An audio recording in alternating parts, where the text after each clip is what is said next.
नमो नारायण मित्रों, एक बार फिर से आप सभी व्यक्तियों का स्वागत करते हैं अपने YouTube चैनल 1008 उपाय तथा ओम नमो नारायण पर।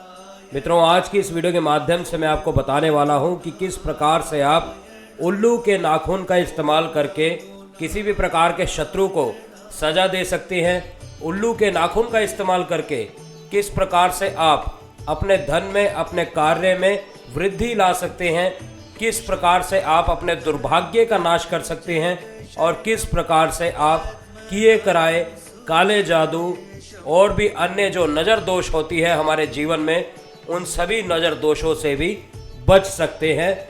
यह तीनों ही प्रयोग मैं आपको बताने वाला हूं। हमारे द्वारा उल्लू के पंख के बहुत से प्रयोग आपने देखे हुए हैं, जिस प्रकार से यह स्क्रीन पर दिखाए जा रहे हैं। उल्लू के पंख के भी हमारे द्वारा बहुत से प्रयोग आपने अवश्य देखे होंगे, परंतु उल्लू के नाखून के बहुत कम प्रयोग हैं जो आपने देखे हुए हैं। और इसी के अलावा एक प्रयोग होता है उल्लू के नाखून से वशीकरण करने का। यह प्रयोग हमने एक वीडियो में बताया भी हुआ है और अन्य प्रयोग भी हम आने वाली वीडियो में अवश्य आपके साथ साझा करेंगे। फिलहाल आज की इस वीडियो में मैं आपके 3 वाक्य पूरे कर रहा हूं, जिस प्रकार से हमें बहुत से लोगों के कमेंट भी आए थे और बहुत से लोगों के मैसेज भी मिलते रहते हैं कि उल्लू के नाखून को लेकर कुछ वीडियो विशेष हमारे लिए लेकर आएँ, ताकि हम उल्लू के नाखून का जो प्रयोग है वह आसानी से कर सकें। बहुत से लोगों ने उल्लू के नाखून अपने पास एकत्रित भी किए हुए हैं ताकि वह उन प्रयोग की वीडियो को देखकर उसका इस्तेमाल कर सकें। तो जिस प्रकार से मैंने आपको बताया कि अगर आप सौभाग्य को लाना चाहते हैं, दुर्भाग्य का नाश करना चाहते हैं, तब किस प्रकार से उपयोग कर सकते हैं। अगर आप शत्रु के लिए उपयोग करना चाहते हैं तब किस प्रकार से कर सकते हैं। और अगर आप किए कराए से परेशान हैं, नज़र दोष से परेशान हैं, काले जादू से परेशान हैं, तब आप किस प्रकार से उल्लू के नाखून का प्रयोग कर सकते हैं। यह तीनों ही वाक्य आज की इस वीडियो में मैं आपको बताने वाला हूं। वीडियो पसंद आए तो वीडियो को लाइक ज़रूर करें और चैनल को सब्सक्राइब ज़रूर करें। और एक अन्य जानकारी मैं आपके लिए अवश्य इससे पहले देना चाहूँगा। हमारी वीडियो में दिखाया गया कोई भी सामान आप ऑनलाइन www.timeshopee.in पर जाकर आसानी से अपने घर पर मंगवा सकते हैं। चाहे वह शुक्रदंत हो, बिल्ली की जेर हो, सियार सिंगी हो, इंद्रजाल हो, भैरव कंगन हो या अन्य कोई भी उत्पाद जिस प्रकार से आप यह स्क्रीन पर देख रहे हैं, वह अपने घर बैठे अपने नाम से सिद्ध करवाकर आसानी से मंगवा सकते हैं। अन्य सभी उत्पाद जिस प्रकार से ताबीज, रुद्राक्ष, हाथ द्वारा बनाए गए भोजपत्र पर यंत्र और हवन का सामान, जोतबाती, धार्मिक किताबें और धूप और अगरबत्ती आप अपने घर बैठे हमारे द्वारा मंगवा सकते हैं। धन्यवाद। तो मित्रों, अब बात करते हैं उल्लू के नाखून का प्रयोग आपने कैसे कैसे करना है। सबसे पहले हम वाक्य लेते हैं। अगर आप दुर्भाग्य का नाश करना चाहते हैं और सौभाग्य में वृद्धि करना चाहते हैं, यानी अगर आपका कारोबार ठप पड़ चुका है, आपका कामकाज नहीं चलता है, आपको धन का अभाव रहता है, माँ लक्ष्मी की कृपा आपके ऊपर नहीं है, तो किस प्रकार से उल्लू के नाखून के द्वारा माँ लक्ष्मी की कृपा को आप प्राप्त कर सकते हैं। मित्रों, माँ लक्ष्मी की कृपा को प्राप्त करने के लिए उल्लू के नाखून का सबसे शक्तिशाली प्रयोग किया जाता है। दुनिया में ऐसा कोई तावीज़ नहीं बना है जो इससे शक्तिशाली हो। मैं आपको बार बार कह रहा हूँ, दुनिया में ऐसा कोई तावीज़ नहीं है जो माँ लक्ष्मी की कृपा आपको प्रदान करवाए, वो भी उल्लू के नाखून को सिद्ध किए बिना। अब उल्लू के नाखून को माँ लक्ष्मी की कृपा पाने के लिए सिद्ध कैसे करना है, यह जान लीजिए। सबसे पहले आप सुनिश्चित हो जाए ये उल्लू का नाखून आपको सही जगह से प्राप्त हुआ है, ताकि कोई भी आपको गुमराह करके किसी और पक्षी का नाखून ना दे दे। सबसे पहले तो ये सुनिश्चित कर ले असली उल्लू का नाखून ही आप प्राप्त करें। असली उल्लू का नाखून प्राप्त करने के बाद यह कार्य आपने करना है वीरवार को, यानी थर्सडे को, जो मैं आप कार्य आपको बता रहा हूँ सौभाग्य में वृद्धि पाने के लिए, माता लक्ष्मी की कृपा प्राप्त करने के लिए। सबसे पहले यह कार्य मैं आपको बता रहा हूँ, यह कार्य आपने वीरवार को करना है। वीरवार को सुबह में भी यह कार्य कर सकते हैं। सुबह स्नान आदि से निर्वित होकर अपने मंदिर में बैठ जाए, या मंदिर के बाहर कोई आपका स्थान है जहाँ पर एकांत में हो, कोई आपको छेड़े नहीं, वहाँ पर बैठ जाए। माँ लक्ष्मी का कोई आपके मंदिर में फ़ोटो, कोई चित्र है तो आप अपने मंदिर में बैठ के भी कर सकते हैं। अगर नहीं है तो कहीं अन्य स्थान पर बैठ के माँ लक्ष्मी का चित्र या कोई फ़ोटो अवश्य अपने समक्ष रखें। उनको लड्डू का भोग अर्पित करें, पुष्प अर्पित करें, धूप दीप अर्पित करें। यह सब कार्य करने के बाद जो आप पूजन करना चाहते हैं उनका, वह पूजन करने के बाद अब आपने उल्लू के नाखून पर तिलक करना है। उल्लू के नाखून पर तिलक करने के बाद आपने माँ लक्ष्मी से यह प्रार्थना करनी है कि आप यह कार्य अपने धन के मार्ग खोलने के लिए कर रहे हैं, अपने दुर्भाग्य के नाश के लिए कर रहे हैं, सौभाग्य में वृद्धि के लिए कर रहे हैं, और माता लक्ष्मी आपके इस कार्य को सफल बनाए। इस प्रकार के कार्य करने के बाद आपने उल्लू का नाखून जो है एक पीले कपड़े के ऊपर रख देना है। एक छोटा सा पीला कपड़ा ले लीजिए, उसके ऊपर आप इस नाखून को रख दीजिए। और अब कमल गट्टे की माला द्वारा, ध्यान रखें जो माला मैं जिसमें बता रहा हूँ वही माला आपने लेनी है। कमल गट्टे की माला के द्वारा, संस्कारित कमल गट्टे की माला आपने लेनी है। माला का संस्कार कैसे होता है यह वीडियो हमारी बनी हुई है, अन्यथा आप सभी सामग्री हमारे द्वारा भी प्राप्त कर सकते हैं, या फिर बना बनाया यह सभी ताबीज और सभी यंत्र हमारे द्वारा भी आप प्राप्त कर सकते हैं। तो इस प्रकार की प्रार्थना करने के बाद आपने कमल गट्टे की माला द्वारा 11 माला का जाप करना है। सर्वप्रथम आपने गणपति का ध्यान करना है कि हे गणपति महाराज आपके इस कार्य को सफल बनाए। उसके बाद अपने गुरु का ध्यान करना है, अपने पितरों का ध्यान करना है। यह सब ध्यान करने के बाद अब आपने जो मंत्र मैं आपको बताने जा रहा हूँ उसका 11 माला का जाप आपने करना है।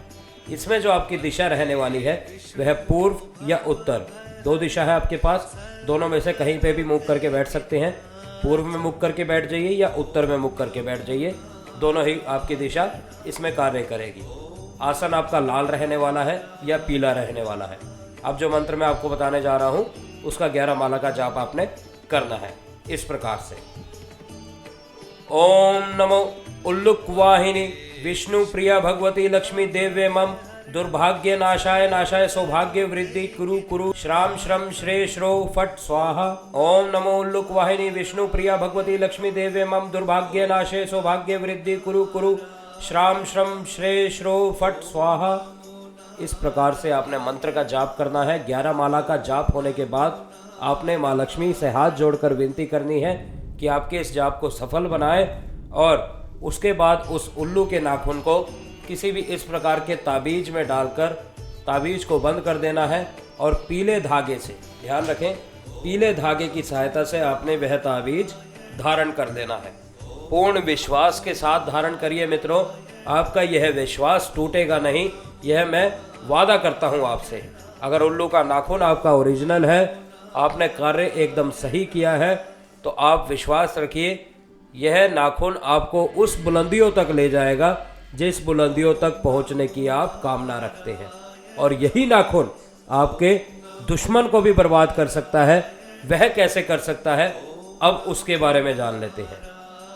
इसी नाखून की सहायता से जो प्रयोग दूसरा होने वाला है वह प्रयोग है दुश्मन का नाश करने के लिए।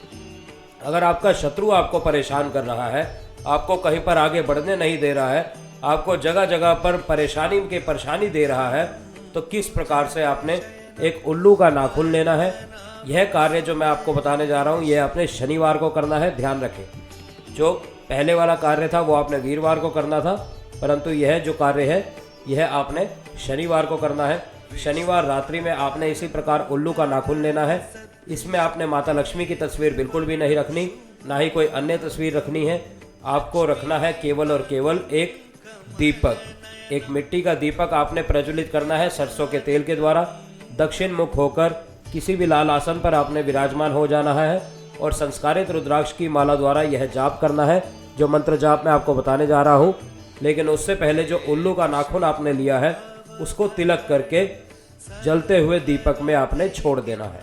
जो सरसों के तेल का दीपक आपने अपने समक्ष जगाया है, उस तेल के दीपक में आपने वह उल्लू का नाखून तिलक करने के बाद छोड़ देना है, और अपनी शत्रु के बर्बादी की कामना करते हुए आपने इस प्रकार से मंत्र का जाप करना है। ओम उल्लिकान विदेशे फट, ओम उल्लिकान विदेशे फट, ओम उल्लिकान विदेशे फट। इस प्रकार से 11 माला का जाप करना है। 11 माला का जाप करने के बाद उस नाखून को वहाँ से निकाल लेना है, और जब भी आपको मौका लगे अपने शत्रु के किसी भी स्थान पर जाकर, चाहे उसके घर पर, चाहे उसकी दुकान पर, चाहे किसी अन्य स्थान पर, चाहे उसके वाहन के अंदर ही फेंक दीजिए, आपने यह नाखून उस तक फेंक देना है। आप खुद देखेंगे कि धीरे धीरे आपका शत्रु अंदर से कमज़ोर पड़ने लगेगा। उसको अंदर से ही इतना भय सताने लगेगा कि वह रात्रि में सोने से भी डरेगा, क्योंकि जो उल्लू का नाखून कार्य करता है वह निद्रा से संपर्क में आके करता है। जिस प्रकार से उल्लू सारी रात जागता है और सारा दिन सोता है, वही कार्य आपके शत्रु के साथ हो जाएगा। उसको नींद आने में इतनी समस्या हो जाएगी कि वह सारी रात नहीं सो पाएगा और दिन में वह सोता ही रहेगा। इस प्रकार का कार्य उसके साथ हो जाएगा और धीरे धीरे उसको तमाम वह बीमारियां घेर लेंगी जिस बीमारी की कामना रख के आपने अपने शत्रु का यह काम किया है। मित्रों, यह कथन सत्य है कि उल्लू आपको बुलंदियों पर भी ले जा सकता है और वही उल्लू आपको नीचे भी गिरा सकता है, जिस प्रकार से यह शत्रु के लिए आपने कार्य किया है। अब अगर बात करें तीसरे की, जो मैंने आपको बताया 3 वाक्य मैं इसमें करूँगा। तीसरा वाक्य है, अगर आपके ऊपर कोई किया कराया है, कोई भूत प्रेत की बाधा है, कोई नज़र दोष है, अगर आपका बच्चा रात्रि में डरता है या किसी भी प्रकार से आपको रात्रि में नींद नहीं आती है, आपको बुरे स्वप्न आते हैं, आपको कोई सपने में मरा हुआ कटा हुआ दिखाई देता है या कोई ऊंचाई से गिरता हुआ आपको दिखाई देता है, इस प्रकार के अगर वाक्य आपके साथ होते हैं तो किस प्रकार से उल्लू के नाखून का यह तीसरा प्रयोग करके आप इस समस्या से निजात पा सकते हैं। यह कार्य भी आपने शनिवार की रात्रि में करना है। शनिवार की रात्रि में इसी प्रकार से दक्षिण मुख होकर बैठ जाना है और दीपक अपने समक्ष सरसों के तेल का जगा लेना है। उसी सरसों के तेल के दीपक में तिलक करके इस नाखून को डाल देना है। उस नाखून को डाल देने के बाद अब संस्कारित रुद्राक्ष की माला द्वारा ही आपने 11 माला का जाप करना है। जो मंत्र है वह मंत्र अलग रहेगा। सारा खेल मित्रों मंत्रों का है। मंत्रों से, जिस मंत्र से भी यह उल्लू का नाखून जागृत किया गया है, उसी के द्वारा ही वह कार्य करेगा। इस बात का आपने खास तौर पर ध्यान रखना है। तो जो इसके लिए मंत्र है वह इस प्रकार है। ओम नमो काल रात्रि सर्वभूत बाधा किया कराय नजर ढील पलायन कुरु कुरु हुम फट स्वाहा। ओम नमो काल रात्रि सर्वभूत बाधा किया कराय नजर ढील पलायन कुरु कुरु हुम फट स्वाहा। इस प्रकार से मंत्र का जाप करना है और आपने उसके बाद उस नाखून को निकालकर इस प्रकार के किसी भी ताबीज में या पेंडेंट में बनवाकर, जिस प्रकार से यह सिल्वर का पेंडेंट आप देख रहे हैं, यह तैयार किया गया है किसी विशेष व्यक्ति के लिए। जिस व्यक्ति ने हमसे यह नाखून मंगवाया है उसके लिए यह पेंडेंट तैयार किया गया है। इस प्रकार के पेंडेंट में आप इसको बनवाकर सिद्ध करके धारण कर सकते हैं। अगर आप पेंडेंट में करना चाहते हैं तो सबसे पहले आप पेंडेंट में बनवा लीजिए, उसके बाद उसको सिद्ध करिए, क्योंकि सिद्ध करने के बाद आपने किसी को भी उसको जड़वाने के लिए नहीं देना है। इस प्रकार का ध्यान रखें। और अगर पेंडेंट में नहीं आप पहनना चाहते, आप नहीं चाहते कि वह बाहर दिखे, तब आपने किसी भी ताबीज में भर के काले धागे की सहायता से अपने गले में धारण कर लेना है या फिर अपनी भुजा पे बांध लेना है, यानी बाजू पे बांध लेना है। और अगर आप छोटे बच्चे के लिए कर रहे हैं तो उसको भी यह धारण करवा सकते हैं ताबीज में डाल के। मित्रों, ऐसा करने के बाद जो नींद की समस्या है आपकी और जो किया कराया है वह सब धीरे धीरे खत्म होने लगेगा, क्योंकि इससे बड़ी कोई शक्ति नहीं है जो आपके ऊपर कुछ कर सके, जो आपको इसके पहनने के बाद भी नज़र लग सके। तो मित्रों, उम्मीद करता हूँ प्रत्येक जानकारी अच्छे से समझ आई होगी। अगर फिर भी कुछ भी प्रश्न है आपके मन में, कुछ भी पूछना चाहते हैं तो बेझिझक हमसे पूछ सकते हैं। हम आपकी सेवा में तत्पर तैयार हैं। हम फिर मिलेंगे आपसे किसी अन्य वीडियो में, किसी अन्य जानकारी के साथ, किसी अन्य उपाय, किसी अन्य टोटके के साथ। तब तक के लिए आप सभी मित्रों से इजाज़त चाहते हैं। ओम नमो नारायण, ओम नमो नारायण, ओम नमो नारायण।